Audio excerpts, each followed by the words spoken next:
Welcome everyone to the first video in the series that will be discussing the book that I wrote with my partner Karen Allman, and here it is, How to Survive the 2020 Election by Living a Law of Attraction Life. Now, in each video we're going to go over a topic or two pertaining to the book. I tend to ramble a little bit, so we may get a little bit off topic, but nothing wrong with that. Now, the first thing I'm going to do today is talk about a little bit about our process and tell you a little bit about us. Now, Karen will eventually be here in the videos with me, but for the first couple of weeks, we just kind of want to get some videos underneath our feet and get the process moving. Then eventually we're going to find a different format, not just me standing here, to get us both. Probably go record some videos at our office. So, how to survive the 2020 election or living a law of attraction life? How did it start? Well, the initial premise for the book we're going to get into in a little bit. The process that we used, I wanted to talk about that just a little bit because it is a co-authored book, and a few people have asked us, well, what's that like? What's the process? For us, it was unlike anything really we'd ever done before.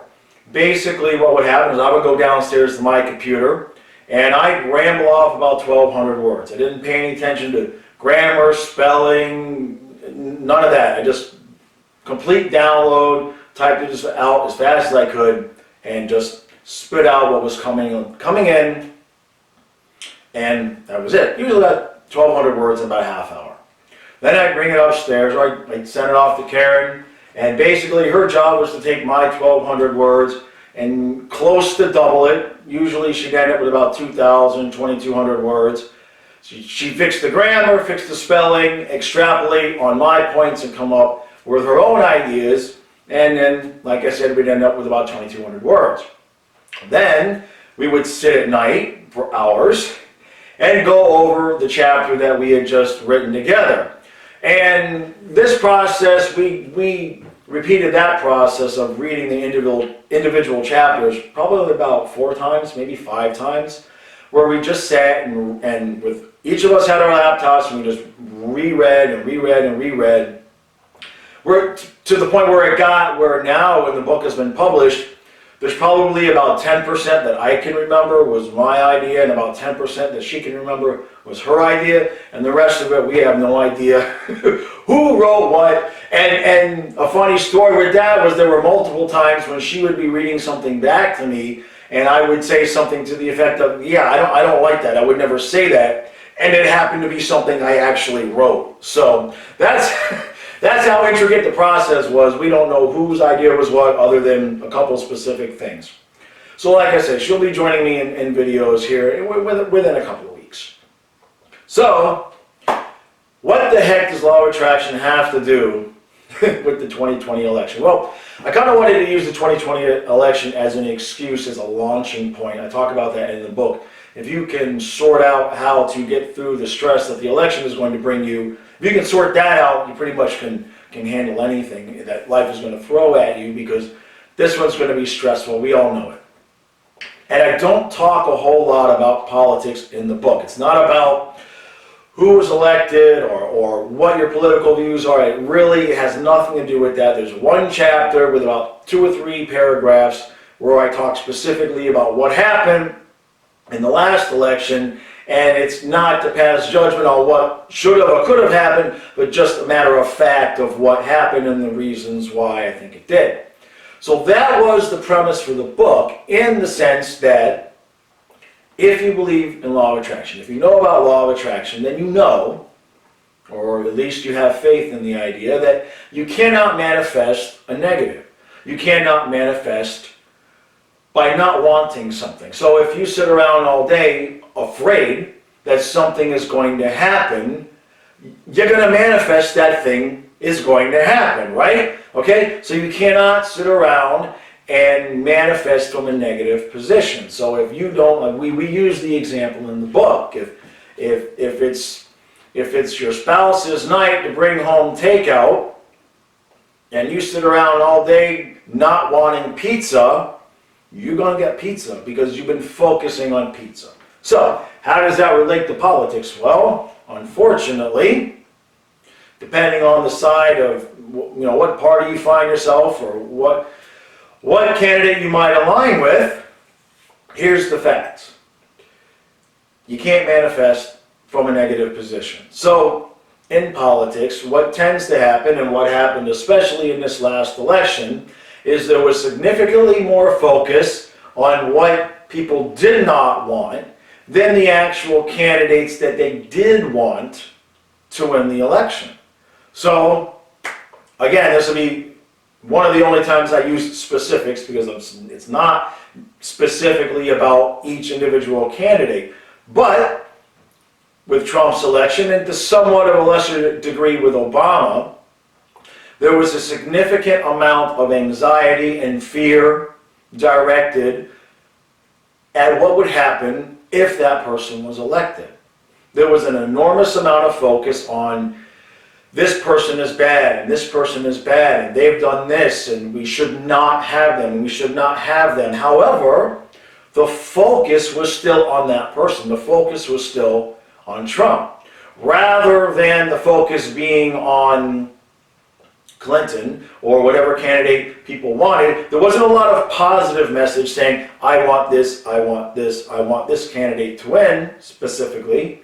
It was overwhelmingly trying to manifest from the negative, trying to manifest a victory for one side by continually disparaging the other, and you see what happened, you all see the results. So,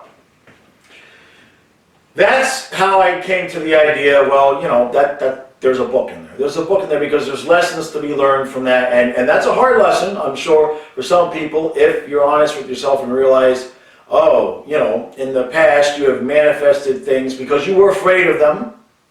Then you extrapolate that to politics and you have to realize, oh wow, as a group, as a collective, we have the power to do the same thing.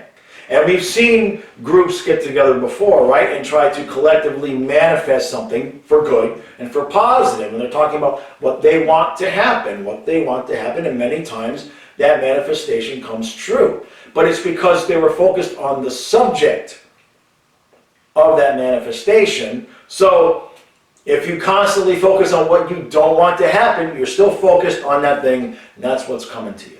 So that was the premise for the book. That was the individual first idea. I thought, everybody's kind of got this backwards. So once you get past the point where you're applying it to politics, and you have, this is something that we work on people with. Karen and I have a practice where we use our individual gifts as a team. I'm a medium, I'm an intuitive, Karen is an empath, and together we're able to basically help you reverse engineer your life to get you to a point where you realize your own inner truths and help you forge a way forward with that new information of where you maybe got stuck in the past and how it relates to things that have gone on in your life since then, and you can kind of reconstruct things from a new perspective and at some point get to the part where you can recognize things that are coming at you in real time because now you understand the process that you've been using in the past that has not been serving you. So when you talk about manifesting a negative, you talk about manifesting from fear. That is an exercise that we talk about in the book, and that is something that we work on our clients with, which is to ask yourself the tough questions. If you feel stuck, if you're having trauma or you've had trauma, or you feel like somebody did you wrong, or you're unhappy in your relationship or your job situation, or whatever the case may be.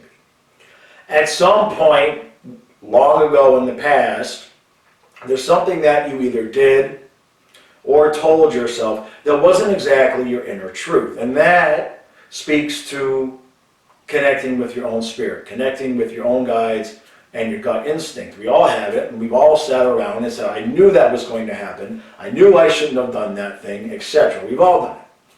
So the process that I like to call reverse engineering is if you ask yourself all those difficult questions and you find that spot in the past where you figure out, this is where I went wrong, this is the turn I made, this is where I went against my gut, and I learned this lesson from going against my gut, but I've continued to repeat that pattern of behavior, if you reverse engineer it and you ask yourself the tough questions, and you go all the way back and you're honest with yourself, you're able to find the place where you went wrong. And once you find that process that you used, and once you figure out what you've been telling yourself since that initial mistake, then it's simply a process of looking back at your life, either with our help or on your own, depends on how connected to yourself you are. But you look back at your life at the individual things that you feel that have changed your life for good or for better, and now and analyze the process that you used. Because what you're going to find is overwhelmingly that process that you've used started way back then with that one individual event that happened. So once you're able to analyze and think about, okay, I've been telling myself this one thing that I learned from this one experience, but unfortunately this thing I've been telling myself is not true. Once you're able to find your truth, figure out, okay, what was the real truth about that event? What really happened? Maybe it wasn't that somebody else did something to you. Maybe you just made a mistake and went against your gut.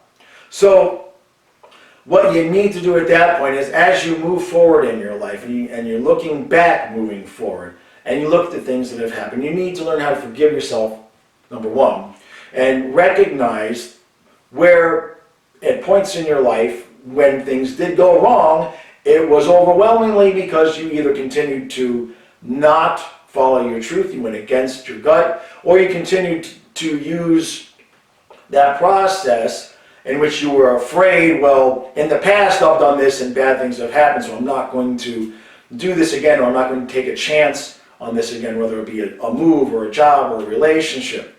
So that is one of the things that we work on in our practice, and that's some of the things that we're going to be talking about on this channel. We're going to be putting out daily videos. I'm not sure exactly how long they're going to be. It depends on what subject I pick and how long I can sit and ramble about it. But for today's video, I didn't want to make it overwhelmingly long. I just kind of wanted to give you an idea of why we wrote the book, the idea behind the book, how we wrote the book, and a little clue into how the videos will go, where we will pick a subject from the book, and then we'll just see wherever my mind takes me. Because, to be honest, I don't do any prep work. I just kind of pick a subject, and I'm just going to go with it, because most of the things that are coming out of my mouth are not really from my brain. I'm just channeling from my guides and from spirit. So that's another thing that we'll teach you how to do. And the website that you can come visit us is in the links below, as well as the link to buy the book. And we are going to be back, like I said, every single day on probably record 3 or 4 in a row and then pop them out every day. And we'll go from there. I hope you guys join us on the journey. Like I said, within a couple of weeks, Karen's going to be, and we'll probably do some recording from our office. We have an office in Chestertown. We do remote work, and I also do remote energy work, healing on pets and humans as well, but pets are definitely my specialty. So thank you all for watching, and I will see you again tomorrow.